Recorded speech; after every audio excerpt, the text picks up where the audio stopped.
Revise 10 times a day. 10 times a day, भैया एक बार revise करने का टाइम नहीं मिलता, 10 बार कैसे रिवाइज कर पाएंगे? 10 बार आपको रिवाइज करना है, लेकिन आपको ये समझ लो 2 से 5 मिनट के लिए ही रिवाइज करना है। यस, आपको क्या करना है, अपने नोट्स को जस्ट उठा के देखना है, 2 मिनट का टाइमर लगाओ, नोट्स उठाओ और रख दो। 5 मिनट का टाइमर लगाओ, नोट्स उठाओ और रख दो। और ऐसा आपको दिन में 10 बार करना है। 2 से 5 मिनट ही आपको सिर्फ रिवीजन करना है। और हाँ, जो आपका डिटेल रिवीजन है वो आप कर सकते हो, जैसे आप नॉर्मल रिवीजन करते हो तो करो ही करो, लेकिन आप ये भी ज़रूर करो साथ में। क्यों ऐसा करना ज़रूरी है, क्यों 10 बार रिवाइज करना ज़रूरी है? क्योंकि इससे क्या होगा, एटलीस्ट वो चीज़ें जो कि आप मे बी डिटेल में रिवाइज करना मिस कर दो, उन चीज़ों को एटलीस्ट आप सरफेस लेवल पे रिवाइज कर पाओगे। और फिर क्या होता है, इससे रिवीजन की हैबिट बनती है, इससे बहुत क्विकली स्प्रिंट में रिवाइज करने की हैबिट बनती है। और आपके अंदर स्प्रिंट में रिवाइज करने की हैबिट होनी ही चाहिए। क्यों होनी चाहिए? कि जैसे आपने कोई चीज़ उठाई और आप स्प्रिंट में उसको रीड कर रहे हो, रिवाइज कर रहे हो, अपने दिमाग में से चीज़ों को रिकॉल कर रहे हो। क्यों ये हैबिट ज़रूरी है? क्योंकि एग्ज़ाम में एग्जैक्टली यही हैबिट काम आती है। एग्ज़ाम में आपकी जो स्लो रिवीजन करने की हैबिट है वो काम नहीं आती है। एग्ज़ाम में ये काम आता है कि आपने कोई क्वेश्चन देखा और आपको तुरंत याद आना चाहिए कि ये कॉन्सेप्ट इसमें कौन सा इन्वॉल्व होगा, इस क्वेश्चन में कौन सा कॉन्सेप्ट इन्वॉल्व होगा, ये तुरंत स्ट्राइक करना चाहिए।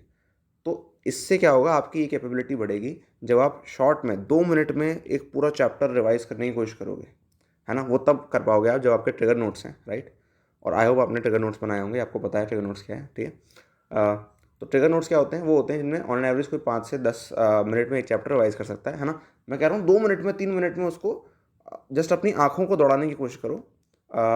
उस पूरे पेपर को, एक ए4 शीट को 2 मिनट में देखो, और बार बार अपने आप को रिमाइंड करने की कोशिश करो कि क्या था क्या था क्या था। जस्ट एक चीज़ देखी, जस्ट एक पार्ट देखा ट्रिगर नोट्स का, और बाकी पार्ट अपने आप को रिमाइंड करने की कोशिश करी, ये था ये था, यहाँ पे ये लिखा होना चाहिए, क्या यहाँ पे ये लिखा है? यस। इस तरह से नहीं कि नोट्स को पढ़ते जा रहे हैं, इस तरह से कि इस नोट्स के टॉप कॉर्नर में ये लिखा होना चाहिए था, टॉप लेफ्ट कॉर्नर में, टॉप राइट कॉर्नर में ये लिखा होना चाहिए था, उसकी सेकंड लाइन में ये लिखा होना चाहिए था, क्या ये लिखा है? हाँ ये लिखा है। उसके बाद ये लिखा होना चाहिए था। तो ऐसे आप बार बार अपने आप को रिमाइंड करने की कोशिश कर रहे हो कि क्या यहाँ पे लिखा होना चाहिए, क्या क्या क्या लिखा होना चाहिए था, और उसको मैच कर रहे हो, ना कि ये सिर्फ ये रीड करना कि वहाँ पे क्या लिखा है।